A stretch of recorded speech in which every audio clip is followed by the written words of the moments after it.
ရေဆက်တူးနဲ့တူးတွေ့ဆုံခွင့်ရခဲ့တယ်ဆိုတာကရှေးဘဝရေဆက်ကြောင်းပါရေဆက်ရှိတယ်ဆိုရင်ဘသူမဆိုမဆုံချင်လဲဆုံကြရမှာပါပဲဆုံတွေ့ခွင့်ရစဉ်ခဏမပြုံးပြနိုင်လဲစကားမပြောနိုင်လဲ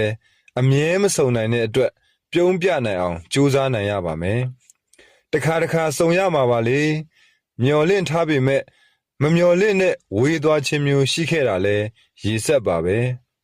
တခါတခါမျော်လင့်မထားတဲ့တွေ့ဆုံရခြင်းမျိုးရှိခဲ့တာကလည်းရေဆက်ငယ်ကြောင့်ပါပဲနီးနီးလေးနဲ့ဝေးသွားတာကအဝေးကြီးကနေနီးရတာကရေဆက်လေးတစ်ခုကြောင့်ပါပဲကံကုန်လို့ဝေး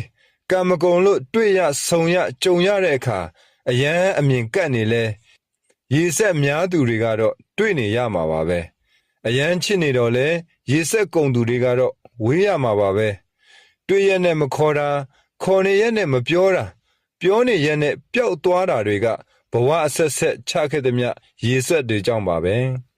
ဒီဘဝမှာစုံနေရတယ်ဆိုတာကုသိုလ်တူခဲ့၍ပါပဲ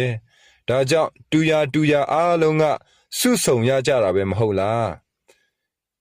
ရေဆက်ရှင်စုံမယ်ရေဆက်ကုန်တဲ့အခါဝေးသွားလဲတတိယနေကြမယ်နော်မပြောတော့ပါဘူးကိုဘလောက်ပဲတတိယနေမေ့ချင်နေသူကမေ့အောင်နေမှာပဲကိုမလိုအပ်လို့မေ့ချင်သူတွေကိုခရတောင်းပန်တတိယဖို့မရှာကြံချင်တော့ပါဘူးလေကိုကမမေ့သူအားလုံးကိုတတိယနေမှာပါကိုမေ့သွားသူအားလုံးကလည်းအကြောင်းအမျိုးမျိုးကြောင့်မေ့နိုင်ခြင်းဆိုတဲ့နယ်ပယ်ကနေလက်ခံသွားတာလဲဖြစ်ချင်ဖြစ်မှာမို့စိတ်မဆိုးကြပါနဲ့လေရေဆက်ရှိခဲ့ပါတော့ကောင်းသောရေဆက်ပျော်ရွှင်အေးချမ်းရပါတော့ရေဆက်လေးသာဖြစ်ကြပါစေကျေးဇူးတင်ပါတယ်